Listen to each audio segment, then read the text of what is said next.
Oke, langsung aja kita mulai. Kalau Anda sering memperhatikan pergerakan anggaran negara, Anda pasti tahu kalau deretan angka itu sebenarnya selalu menceritakan kisah yang jauh lebih besar daripada sekedar statistik di atas kertas, kan?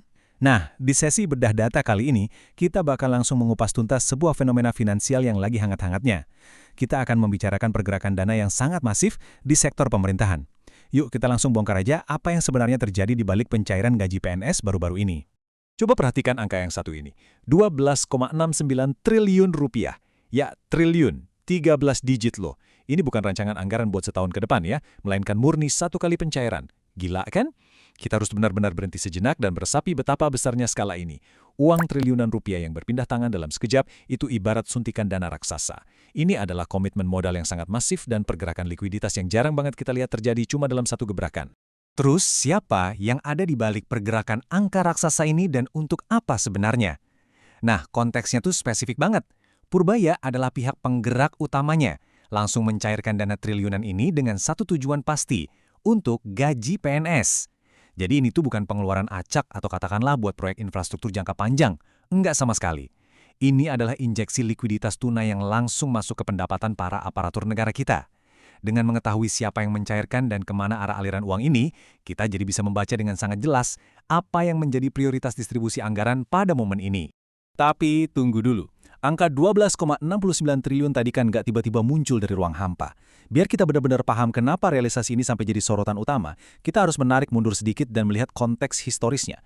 Pertanyaannya, seberapa besar sih sebenarnya lonjakan pencairan ini kalau kita bandingkan dengan periode sebelumnya? Apakah ini cuma sekedar penyesuaian inflasi tahunan biasa yang wajar-wajar aja? Atau jangan-jangan ada perubahan yang lebih fundamental dalam struktur pengeluaran negara? Mari kita bedah datanya. Dan ini dia poin krusialnya, 24,2%. Serius, ini bukan sekedar kenaikan bertahap 1 atau 2% yang udah lazim kita lihat dari tahun ke tahun. Ini adalah lonjakan tahunan yang mencengangkan. Coba bayangin deh, nilai anggaran yang dari awalnya aja udah berada di level multi-triliun rupiah, tiba-tiba membengkak hampir seperempatnya dalam waktu yang sangat singkat. Ekspansi persentase sebesar ini, apalagi untuk kategori belanja rutin, benar-benar sebuah anomali statistik yang sangat signifikan. Sesuatu yang absolut harus kita perhatikan. Biar lebih kebayang, mari kita lihat skalanya.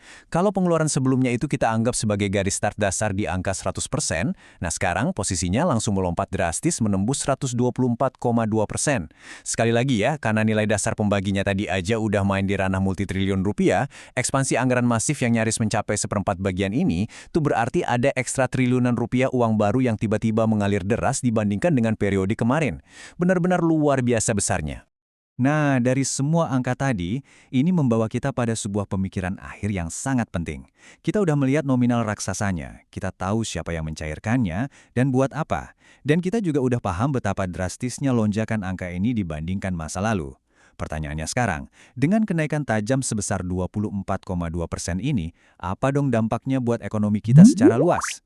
Coba deh pikirkan soal efek domino makroekonomi yang bakal langsung terjadi pas dana segar ekstra sebesar itu masuk ke kantong para abdi negara. Gimana ini akan segera mempengaruhi daya beli masyarakat agregat? Terus gimana dampaknya ke tingkat inflasi dan perputaran konsumsi di pasar lokal kita? Yang pasti sih, ini adalah satu poin data yang dampaknya pasti akan terus terasa jauh melampaui hari pencairannya. Menarik banget buat terus kita pantau kan? Oke, terima kasih sudah bergabung dalam sesi bedah data kali ini, dan pastikan Anda terus kritis mempertanyakan dinamika angka di sekitar Anda.